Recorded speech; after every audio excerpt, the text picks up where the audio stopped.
Hey homies, what's up? Welcome to this Friday night episode of Inking with the Ink King. I am your Ink King, Ryan Wynn. Bow down before me and my awesome inks. Or sit back, relax, enjoy, and we'll talk about what I'm working on and what I'm working with. So, what I am working on. This is a page by penciler Dean Kotz, who's usually a penciler and inker on our series Gods and Gears. Gods and Gears is a 4-issue miniseries that comes out in September 2019 from Alterna Comics. But this page is from a short story that will be featured in It Came Out on a Wednesday, an anthology series from Alterna Comics that will be out in August. I believe it's issue 7. I'll have all those details nailed down in my next video. So Dean is away on a trip in Thailand, and this project came up a few weeks or a month or so before he had to go. So I had to bang out a script, and he had to bang out the pencils, and since he normally inks himself, he just didn't have time, and I am handling the inking and coloring duty on this particular story. In the series, I will be handling coloring, but Dean will be inking himself. Now, you don't have to read this story to enjoy the series, and vice versa. You don't have to read the series to know anything that's going on in this story. And that presented a little bit of a challenge to make it something that where they can add to each other and make each story richer and fuller if you have read both, but to make sure that you're not missing out on something in case you don't have both titles on your pull list. But I imagine if you have Gods and Gears, you probably already have It Came Out on a Wednesday on your list. And that's kind of what I'm banking for too, is that anyone that doesn't already have Gods and Gears on their list may read this and decide like, hey, that's a series I want to pick up. The characters are tied to the main series, and they even make an appearance, but they're not the main characters in the miniseries. And I was also asked by a friend, where will this go in the trade? Will it sort of fall in between issues, or will it be at the beginning or the end?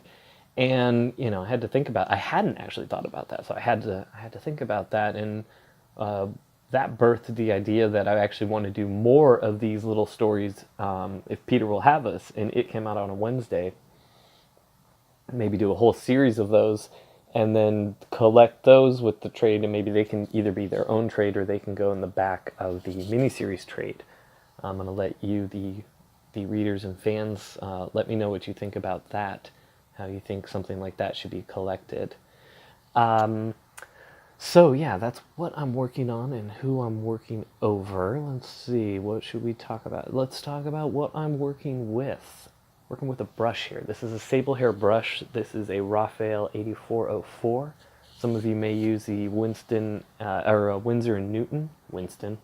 Some of you may smoke Winstons. Some of you may use the Winsor and Newton, which is also a fantastic brush. I've just gotten used to the consistency and likability of the Raphaels. Don't really have anything against Winsor & Newton, except for when I made the switch years ago, Winsor & Newton quality was falling rapidly. When I was younger, my early 20s, their quality was superior. Every inch of their products. I was working at a high-end art store here in Southern California, and we were friends with their reps, and they would come in and talk with us and stuff, and the quality was great, and then just started falling. Just a lot of art products. I feel bad for anyone born in the last 20, 30 years. Man, the art products have really fallen by the wayside, or the quality. They're still workable, but nothing. Our inks are really weak compared to the inks of old.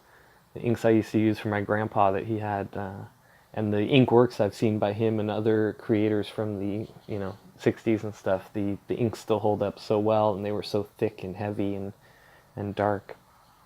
So let's see, that's the brush. Paper, I'm using Strathmore paper. I'm using the 300 Bristol, which used to be horrible. I used to hate it. You'd put a nib to it, and it would just cut open, and the ink would feather out and bleed everywhere.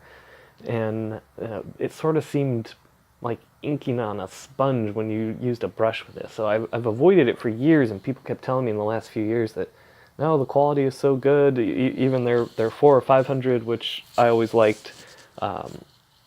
Apparently that quality is coming and going. I heard it had raised, and then now I hear people saying it doesn't take washes as well. I've been using Canson and DC board for a while because I've been inking mainly Trevor Hairsign. So his stuff, it kind of takes I take a painterly approach to it. So I use a lot of dry brush, a lot of fat brushes, and sort of painting on it. And the Canson board is kind of rough, and it was cheap, and it worked well for that. But I did find that I needed to move over to something smoother, and that the 500 Bristol was working well for more mainstream stuff at DC. And then I tried the 300 on Deathstroke recently, the last few weeks, and was really, really impressed with how well it takes just straight inks. I was just using pen and brush and some brush marker and stuff like that. I didn't really do any washes or anything like that, which kind of that lets you know the quality of the paper really is how well it can handle all of that stuff. But if it can just handle straight inks and it's a good price, then I'll just use it for straight inks. And I got it at Michael's for, I think it was under 20 bucks. But ink, I've gone really cheap this week. A couple weeks ago, I was at Walmart and I noticed they have this De La Rowney India ink for like $3.50 for a jar, and I was like, you know what? I really like the De La Rowney sketchbooks that they have at Walmart. I was surprised by that. Years ago, I went there for something else and saw that they had sketchbooks and they needed one that day, so I grabbed one and was so impressed with the quality and how well it took markers and inks and penciling and erasing that I pretty much exclusively only use those De La Rowney 8x10 ringed sketchbooks for years now. So I tried the ink. The ink is great. I'm loving the ink. It lifts a little when you erase, but so do most inks. That's usually my complaint, is that modern inks lift a lot when you erase. But yeah, I've really enjoyed these. So let's see, talk a little about what I'm inking. So these mountains, inking mountains with a brush is a lot like inking mountains, or inking, it's a lot like inking mountains with a brush.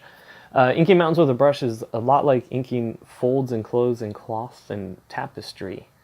They fold in on themselves. Now you don't think about it that mountains are these big hard rocky things, but they're in the cosmic global scale of things, they're moving and bouncing and folding over each other through time, and it's much like cloth. So when you're inking mountains, think about that. There's openings, folds that kind of crisscross and open up for gaps and spaces and things like that. So keep that in mind.